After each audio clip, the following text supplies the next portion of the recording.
If you're seeing this video, that means I was not able to get enough footage for the other 4 videos I have planned, which includes the dissection of Nashra, the endings of Fear and Hunger Explained, the dissection of the Sulphur God, and the endings of Fear and Hunger 2 Explained. So I have a little less footage-intensive video here. I always loved video game OSTs, and I will listen to them. I love listening to Kingdom Hearts, Dark Souls, Persona, etc., that kind of music. Although I'm not the kind of guy that would say, man, I don't listen to rap music, I only listen to real music, like video game OSTs. I'm not that guy. However, I do believe they are just as valid as normal music. I mean, I listen to Persona music pretty often, and you can't tell me it's not composed just as meticulously as some mainstream songs. Fear and Hunger is a game made by Mirio Havernin, a Finnish developer, that is an RPG Maker survival horror game. If you're on this video, I'm assuming you know this and have finished both games, so this is an obvious spoiler warning. Go finish both games if you haven't already. Mirio composes all this music himself, and I can confidently say that he is on the level of some great video game OST composers like Yoko Shimomura, Shoji Meguro, and Toby Fox. Although he may be less known, he deserves just as much recognition as he can get. One reason might be that most of our songs in the OST, you probably wouldn't listen to them when you're like working out or on a run. Oh, this is fucking hype. A lot of the tracks are more atmospheric, which in-game is very good for a horror game, but they aren't exactly something you'd bop your head to. So it doesn't get the recognition it deserves, I feel. Another reason is that Fear and Hunger isn't as popular as Persona or even Undertale. It's a relatively unknown indie game, although it's gotten a ton of well-deserved recognition in the past year or so. Now, I'm not a music major in college or anything like that, so I won't be using correct terminology, I'm sure, and I'll make mistakes on this video and things like that, so give me some slack for this video. I apologize.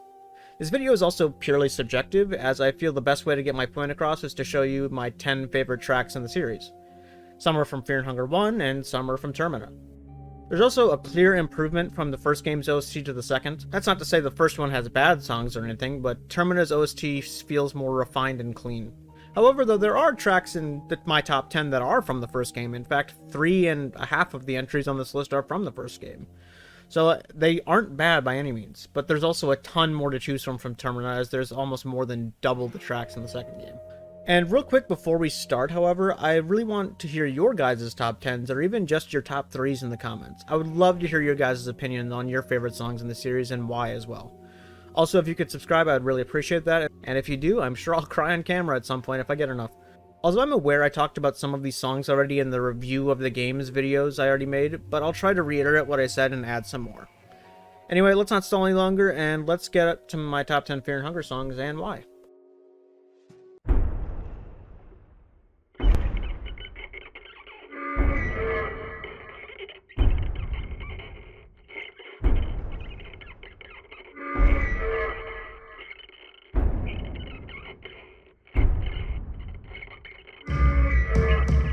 The 10th best song in Fear and Hunger, in my opinion, is The Four Apostles.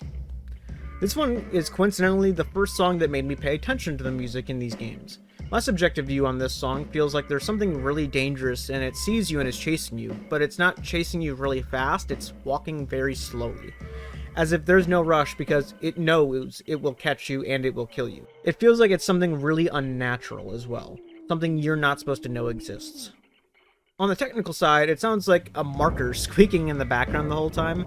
It's a noise that really makes me want to grit my teeth. Then a raising and lowering note, and perhaps a waterphone? The waterphone is a really cool instrument, I love it.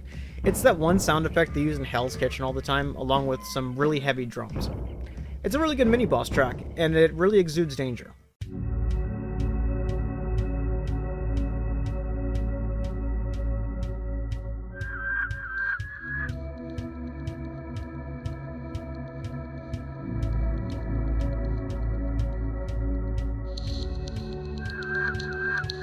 Remaining Routine is next. A stark contrast between this song and the last one. It's almost calming, yet ethereal. I don't know why, but this track reminds me of the swamp level in the first Sly Cooper game. Almost like it's an empty city, sure, but there's peace, yet danger as well here. It's kind of paradoxical. I remember when I first got here in my first playthrough, I was super surprised to hear this track because it could be in another game. It's not super horror game-esque. It feels like it's an empty place that you can't quite rest in, though. On the technical side, it sounds like maybe a keyboard with some long drawn-out notes with a constant drum in the background that gives a sense of familiarity. As if this is just another day in the life. This isn't new. And there's this weird scream a cappella here. I don't know what this is at all. I'm not sure what the sound is, but it's a nice little track that calms me down after the horrors of this game.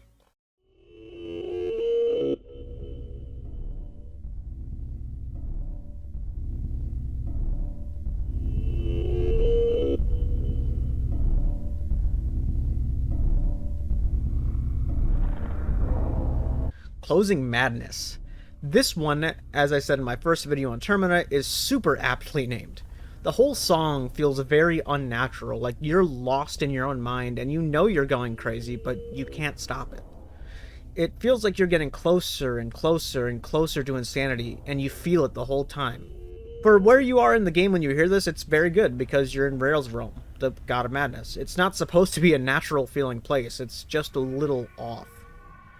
On the technical side, it starts completely silent with a broken melody. Then it adds what sounds like a metal pipe getting hit in the background. Then they get closer and closer together until you feel that you're at a breaking point when this mechanical scream breaks through the sounds. Which almost feels like Logic, the machine god, breaking through the madness for you. Which, if you've played the game, is pretty much what happens the first time you hear this track. You're in the mad god's realm until the machine god pulls you out. So, bravo.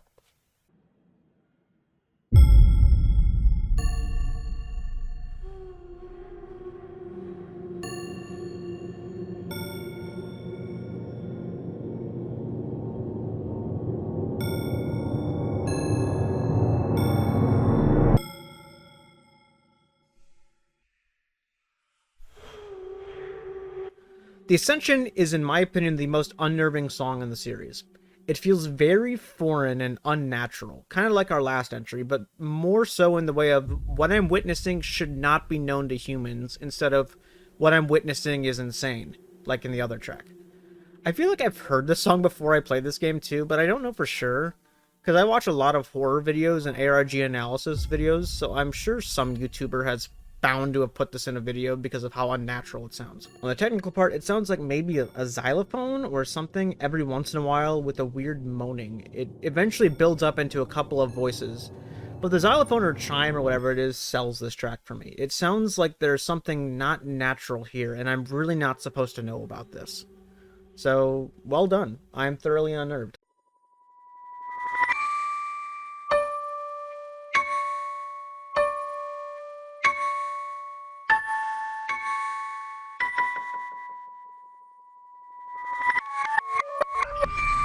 Mah Habra Streets. Mah Habra Streets. This track holds a really special place in my heart, and it is my favorite track from the first game, sort of. I mentioned this in my very first video on Fear and Hunger, but it feels like I am constantly reliving the end of something with this track, but the next thing never comes. It's a peaceful track in a very dark game. There's some beauty in the end of things, and this track captures that perfectly. This track is also very important for a later track on this list, and if you know the song, you know exactly what I'm talking about, but we'll get there. For the instrument side, it feels like it's a piano melody just played over and over again, but it quickly reverses at the end of each melody, giving it a feeling of resetting. Then about halfway through it turns to complete silence, but a few percussion instruments like pots and pans being banged every once in a while. It gives a sense of something long gone, like everyone picked up and left for some reason, and now it's just empty. I love this track so much.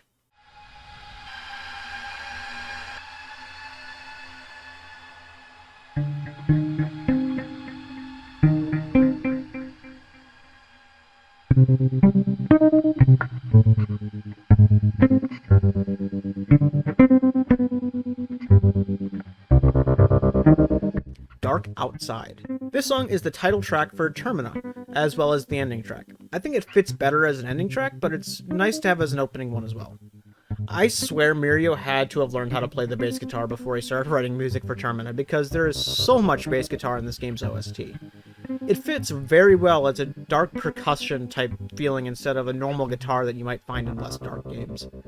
I do have a couple gripes with this track, however. I'm not a big fan of the intro. It's a constant rising note. It's like a Silent Hill siren, and although the atmosphere is really set with it, I feel like you could get to the bass a little bit faster in this track, or maybe just play the siren during the bass entirely. I'm not a music expert, so that's just my opinion and probably the wrong one. However, the bass makes it up and more. It's a beautiful track. I especially like the echo it sometimes has, like in this part.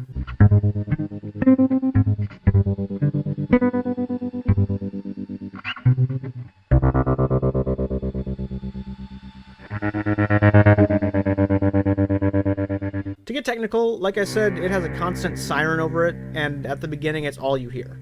It feels like you don't know what you're getting yourself into. However, with the bass, it has a very calming feeling too, which makes it great for the outro. For the bass itself and the vibes, I like this song.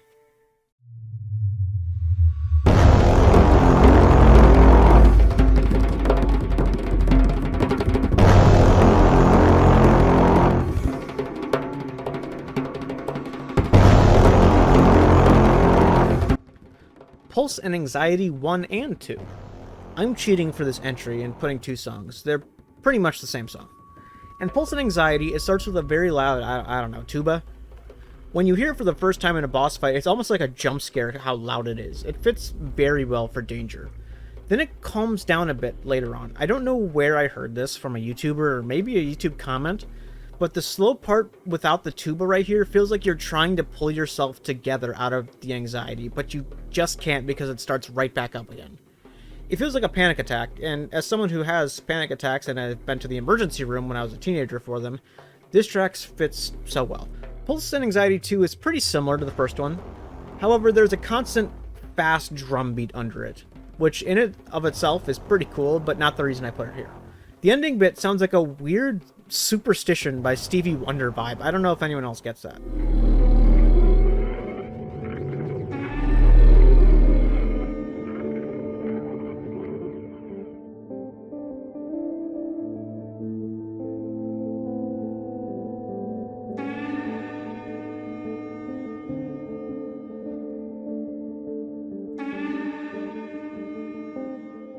However, this part fits really good for boss music just as like a break point. I feel this part feels like the panic attack is over, and the feeling is divine when you're coming down from a panic attack. If you have them, you know that there's no more calming and relieving feeling than when it's finally over. This once again encapsulates it perfectly. This would be a great contender for best track in any other game probably, but it's not that it's even just a little worse than the other tracks above it, but this game has just so much amazing good music in it, it's just hard to beat perfection. Either way, this is an amazing track. I also wonder if Mirio creates all the music in this game in like GarageBand or something, or if he actually plays the instruments and like records it. Like, and I can imagine him playing the bongos for the track, being like, "Oh, this is gonna hit when you fight the skinned man." I don't know. I just like this track.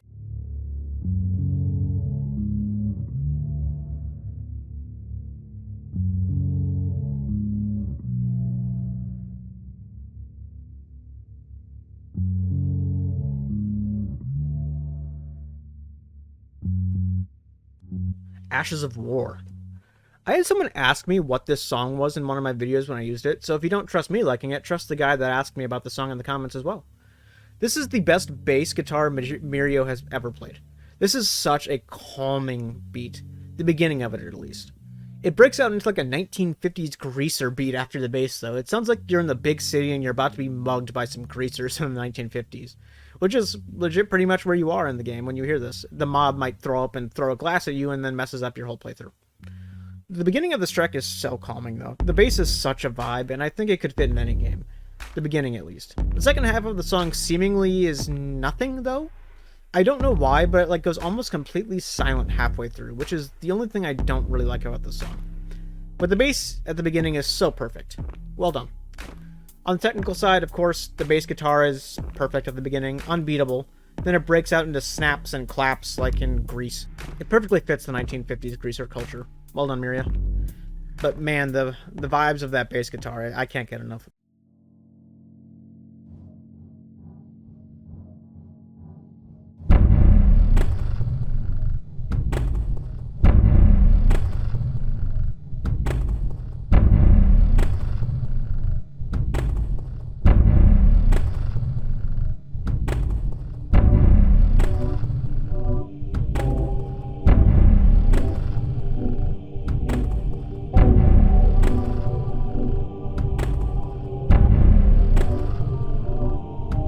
Almer Bells. This might be the first one that people don't agree with me on, or maybe you think it's placed too high, but it's my list, fuck you.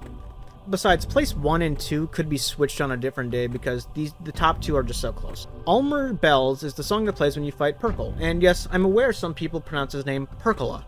I know, and I've been made fun of for how I pronounced his name in the comments a couple times. but I've pronounced it like that for now 2 videos, and if I say Percola now, I acknowledge I was wrong, and my ego will not allow for that. So yeah, Perkle. This is such a good boss track. This doesn't feel like you're fighting something unnatural like the Four Apostles or even Pulse and Anxiety, but you're fighting like a fanatic, some cult leader, which, I mean, it's what you're doing. Perkle is my favorite character in the series, and this track has something to do with it. There's no feeling like going through everything, killing so many innocent people, and then meeting him up there on the tower saying that he is still going to kill you. Then the fight starts in this place. I love it so much. The shadows on his face in this fight is also just so cool and well drawn, with the moon in the background too. Like, holy shit, how is this game not more popular? Also, one of the most badass lines in the series is if you say you've been waiting to kill him since day one, he'll say, "That makes 2 of us." Then the fight starts with this theme, like, holy shit, what a cool character. Also, yeah, the first time I read the title for the song, I also thought it was called Almer's Balls, and I know a lot of people did. Okay, so this is going to be a long ramble, so buckle in. Before we get to number 1, I have to explain 2 concepts in music. They're pretty similar, but I want to talk about both. The first one is a callback, or maybe it's like musical quotation. I don't know the exact term for this. But the best example I can provide is in Dark Souls 1, the final boss, Gwyn, Lord of Cinder,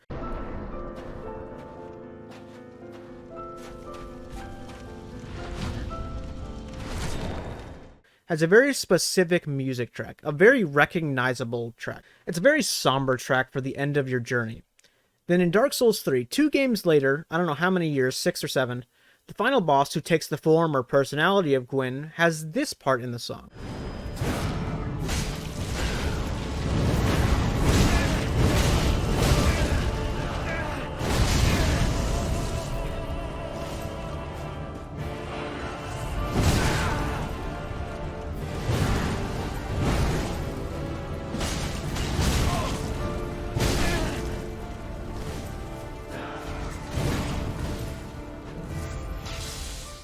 It gives me goosebumps every time. The callback here is amazing, but that's what I'm talking about. The second thing I want to talk about is a leitmotif, which Google describes as a repeating theme in music associated with a person or idea.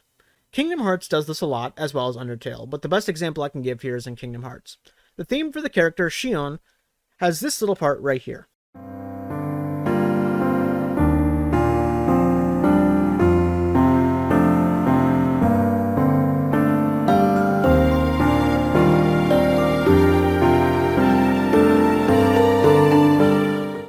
Then later in a boss battle with her, you hear this again.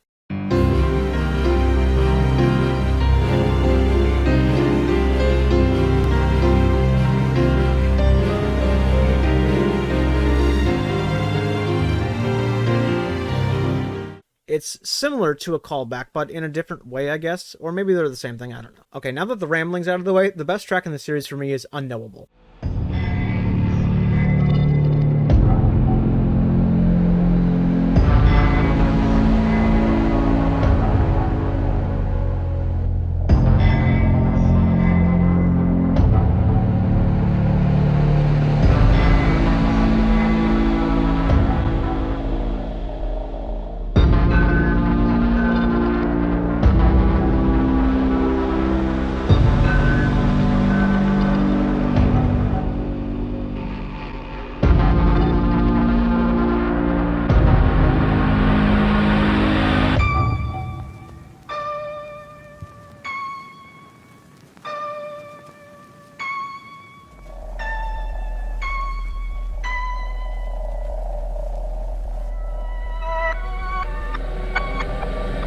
It is the track played when you fight Logic, the machine god, who is a culmination of all human effort to create a man-made god. Cool, right? Well, the reason I explain leitmotifs is because the song is filled with them.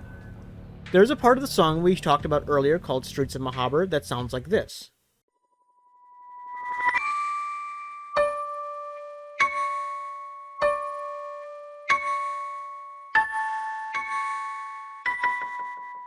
Here on screen is also a poorly drawn music sheet that I made for this part.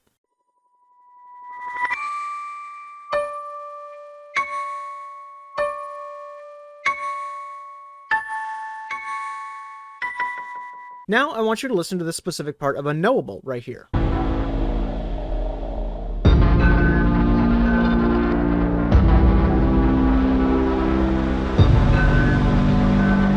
It's the exact same thing. I call this leitmotif the New God leitmotif. I feel like it represents a new god in the making. It's really cool how this is brought back. Then halfway through the song, it plays the full melody from Streets of Mah Habra.